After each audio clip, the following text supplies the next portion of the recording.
ವಾಟಾಳ್ ನಾಗರಾಜ್ ಹಮ್ಮಿಕೊಂಡಿರೋ ಕರ್ನಾಟಕ ಬಂದ್ಗೆ ನೊಂದ ಚಾಲಕರ ವೇದಿಕೆ ಬೆಂಬಲ ನೀಡಿದೆ.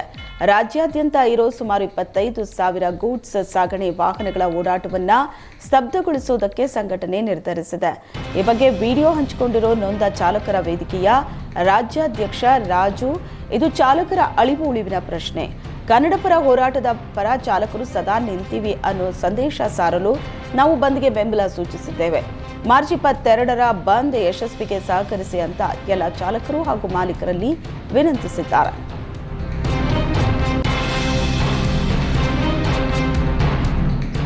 ಎಂಇಎಸ್ ಪುಂಡಾಟ ಖಂಡಿಸಿ ಕನ್ನಡಪರ ಸಂಘಟನೆಗಳು ಮಾರ್ಚ್ 22ಕ್ಕೆ ಕರ್ನಾಟಕ ಬಂದ್ಗೆ ಕರೆ ನೀಡಿವೆ. ಆದರೆ ಬಂದ್ಗೆ ಬೆಂಬಲ ನೀಡದಿರಲು ಅಖಿಲ ಕರ್ನಾಟಕ ಎಪಿಎಂಸಿ ಯಾರ್ಡ್ ಕಾರ್ಮಿಕ ಘಟಕ ನಿರ್ಧರಿಸಿದೆ.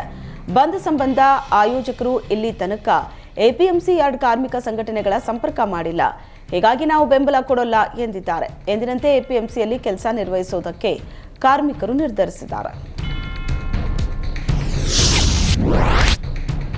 ವಿಶ್ವ ಜಲ ದಿನದ ಪ್ರಯುಕ್ತ ಸಾಂಕೇಕೆರೆಯಲ್ಲಿ ಗಂಗಾರತಿ ಮಾದರಿಯಲ್ಲಿ ಕಾವೇರಿ ಆರತಿ ಕಾರ್ಯಕ್ರಮ ನೆರವೇರಲಿದೆ. ಸಂಜೆ 6 ಗಂಟೆಗೆ ಕಾರ್ಯಕ್ರಮ ನಡೆಯಲಿದ್ದು, ಜಲಮಂಡಳಿ ಈಗಾಗಲೇ ಸಿದ್ಧತೆ ಮಾಡಿಕೊಂಡಿದೆ. ವಾರಣಾಸಿಯಿಂದ ಬಂದ ಪುರೋಹಿತರಿಂದ ಕಾವೇರಿ ಆರತಿ ನಡೆಯಲಿದೆ. ಸಾಂಕೇಕೆರೆಗೆ ಡಿಸಿಎಂ ಡಿಕೆ ಶಿವಕುಮಾರ್ ಭೇಟಿ ನೀಡಿ ಕಾರ್ಯಕ್ರಮದ ಪೂರ್ವ ತಯಾರಿ ಬಗ್ಗೆ ಪರಿಶೀಲಿಸಿದ್ರು. ಕಾವೇರಿ ಆರತಿ ಕಾರ್ಯಕ್ರಮ ಹಿನ್ನೆಲೆ ಸಾಂಕೇಕೆರೆಯಲ್ಲಿ ವಾಕಿಂಗ್ ಮಾಡೋರಿಗೆ ನಿಷೇಧ ಹೇರಲಾಗಿದೆ.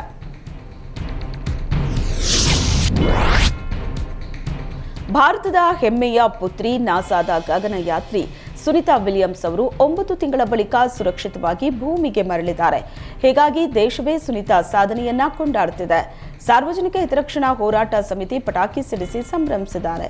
ಶ್ರೀ ಭೂತೇಶ್ವರ ಆಟೋ ಚಾಲಕರ ಮತ್ತು ಮಾಲೀಕರ ಸಂಘ ಹಾಗೂ ಶ್ರೀ ಮಾರಿಕಾಂಬಾ ಲಗೇಜ್ ಆಟೋ ಚಾಲಕರ ಮತ್ತು ಮಾಲೀಕರ ಸಂಘದ ಕಾರ್ಯಕರ್ತರು ಸೊರಬ ಪಟ್ಟಣದ ಪುರಸಭೆ ಮುಂಭಾಗದಲ್ಲಿ ಸಂಭ್ರಮಾಚರಣೆ ಮಾಡಿದರು.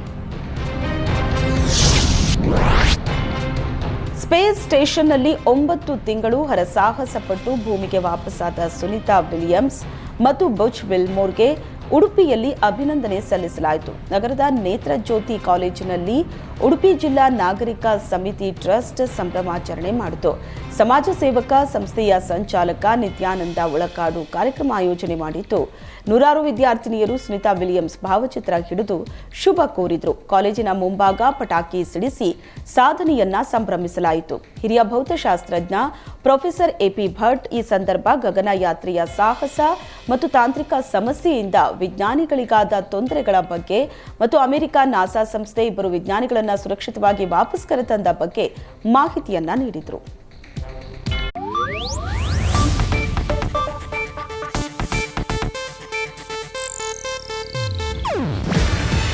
ಇದು ಏಷ್ಯಾನೆಟ್ ನ್ಯೂಸ್ ನೆಟ್ವರ್ಕ್ ಪ್ರಸ್ತುತಿ. ನೀವು ನೋಡ್ತಿದ್ದೀರಾ ಏಷ್ಯಾನೆಟ್ ಸುವರ್ಣ ನ್ಯೂಸ್.